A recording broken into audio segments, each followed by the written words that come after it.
नमस्कार दोस्तों, मैं शीतल और आप देख रहे हैं पहला शब्द। जिले की वर्तमान खबरों को जानने के लिए बने रहिए हमारे न्यूज चैनल पहला शब्द के साथ। हमारे चैनल को लाइक करें, शेयर करें और सब्सक्राइब करें। जमीन से निकले मटके में भरा पैसा। जमीन से निकले मटकों में मिला 34 लाख। डबल मनी मामले में पुलिस की दबिश पर 3 गिरफ्तार। डबल मनी से जुड़े तारों तक पुलिस पहुंचकर आरोपियों को जेल में डालने का कार्य कर रही है। साथ ही उनके द्वारा ग्रामीणों का पैसा जब्त कर घर में गड़ाने पर खोद खोद कर बाहर निकाल रही है। उसी के तहत बोलेगांव में 3 लोगों की दबिश से 34 लाख 60 हजार रुपए की नकद राशि जब्त कर 3 आरोपियों को गिरफ्तार किया गया है। प्रेस वार्ता के दौरान पुलिस अधीक्षक ने जानकारी देते हुए बताया कि डबल मनी मामले की विवेचना के दौरान मुखबिर की सूचना पर कुंदन यादव पिता सुरेश यादव उम्र 22 वर्ष हाल मुकाम ग्राम बोलेगांव मूल निवासी ग्राम इटार छत्तीसगढ़ को गिरफ्तार कर पूछताछ की तो उसके द्वारा जानकारी दी गई कि ग्राम बोलेगांव निवासी हीरालाल पिता शिवराम घरटे के घर पर निवेशकों को रुपये ना देकर जमीन के अंदर मटके में गड़ा कर रखे गए हैं, जिसमें मामले की तफ्तीश कर मौके पर पहुंचकर हीरालाल के घर पर खोजबीन कर बाड़ी में गड़े 2 मटकों को निकाला गया, जिसमें राशि 29 लाख 10 हजार रुपए जब्त की गई।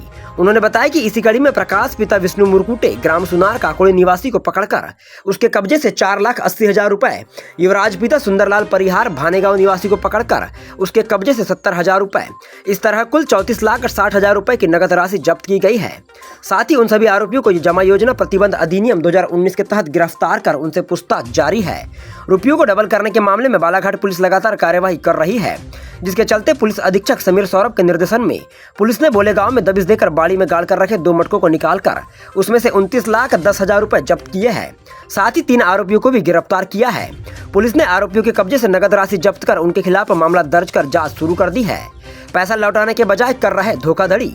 एसपी समीर सौरभ ने कहा कि इसी तरह लंबे समय से तलाश किए जा रहे आरोपी कुंदन पिता सुरेश यादव हाल मुकाम बोलेगांव मूल निवासी ग्राम इटार छत्तीसगढ़ को पकड़ने में पुलिस ने बड़ी सफलता हासिल की है।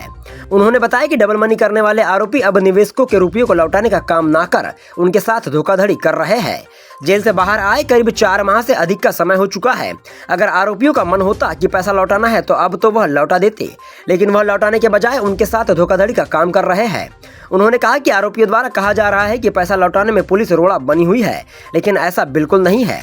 वह निवेशकों को ठगना चाहते थे और उसी मंशा के द्वारा ही बीच में एक ऑडियो वायरल हुआ था जिसमें जिक्र हुआ था कि पैसा देना नहीं है, अभी अपने पास रखे, जिससे साबित हुआ है कि यह केवल निवेशकों को गुमराह कर रहे हैं, जिसके चलते ही पुलिस इस तरह की कार्रवाई को अंजाम देकर निवेशकों की राशि लौटाने का प्रयास कर रही है। डबल मनी में कुंदन यादव के बाद पूछताछ में सामने आए आरोपियों के नामों पर दबिश दी गई, जिसमें 2 घड़ों में राशि को दबा रखा था, जिसे जब्त किया गया है। ऐसे ही अन्य 2 आरोपियों से 34 लाख रुपए जब्त किए गए हैं। आगे कहा गया है कि मुख्य आरोपियों के द्वारा दर्शाया जा रहा है कि पुलिस के कारण पैसा नहीं दिया जा रहा। इनके पास पैसा बहुत है, जिसके बावजूद भी निवेशकों को पैसा नहीं दिया जा रहा। उन्होंने कहा कि निवेशकों व एजेंटों भी सामने आकर मुख्य आरोपियों के विरुद्ध शिकायत करे, जिससे कि पैसा दिलाया जा सके। संपादक ब्रजेश मिश्रा की रिपोर्ट। कैसे पूरे सफल चलेगा? डबल मनी में जिन आरोपियों का नाम पहले खुला था उसके आधार पर हम लोग लगातार उनकी धरपकड़ का प्रयास कर रहे हैं और उसी क्रम में कुंदन यादव जो कि एक बड़ा एजेंट था उसकी गिरफ्तारी के बाद जो नाम आए सामने, उसमें हीरालाल घरटे नाम के व्यक्ति के पास से लगभग 29 लाख रुपए उसने 2 घड़ों में गाड़ कर ज़मीन के अंदर गाड़ कर रखे थे, तो उसको बरामद कराया गया और प्लस इस तरह टोटल 2 अन्य आरोपियों से 34 लाख रुपए से अधिक की जब्ती की गई है। क्या लगता है सर, निवेशकों की रकम को इस तरह से गड़ा कर छुपा कर रखा गया? बिल्कुल, ये तो स्पष्ट है। आप लोगों ने भी इसको काफ़ी अच्छी तरह से प्रोजेक्ट भी किया है। मीडिया को मैं धन्यवाद देना चाहूँगा कि जो इसमें मुख्य आरोपी हैं उनके द्वारा लगातार ये दर्शाने का प्रयास किया जा रहा है कि हमारे पास पैसे नहीं हैं और पुलिस की कार्रवाई के कारण पैसे नहीं दे पा रहे, जबकि यथार्थ ये है कि इनके पास पर्याप्त धन उपलब्ध होने के बावजूद भी निवेशकों को जानबूझ के पैसा नहीं दिया जा रहा है। जैसे इसका एक उदाहरण आज है। निवेशकों की अपील करूंगा मैं कि आप एक तो अधिक से अधिक संख्या में पुलिस के पास आकर अपनी शिकायत दर्ज करें, और जो एजेंट्स हैं, क्योंकि इसमें जो शिकायतें हमारे पास अमूमन आ रही हैं वो एजेंट्स के खिलाफ आ रही है। एजेंट्स को विश्वास में लेकर इन आरोपियों ने उनसे पैसे वसूल करवाए थे।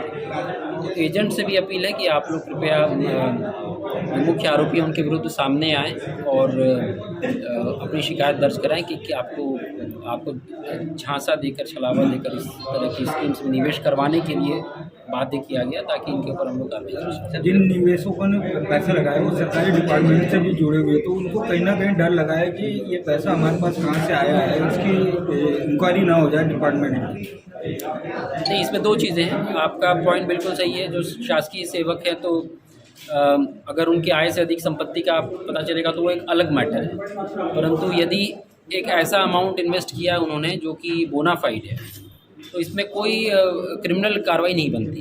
कारण ये है कि भाई एक तरह से ये आपके साथ फ्रॉड हुआ है, आपको एक विश्वास दिलाया गया कि ऐसी स्कीम की जो कि टोटल फर्जी स्कीम थी, पॉन्जी स्कीम थी, और उस झांसे में आकर आपने अपना पैसा लगाया, तो इसमें किसी भी तरह से कोई क्रिमिनल कार्रवाई शासकीय सेवकों के ऊपर नहीं बनती है।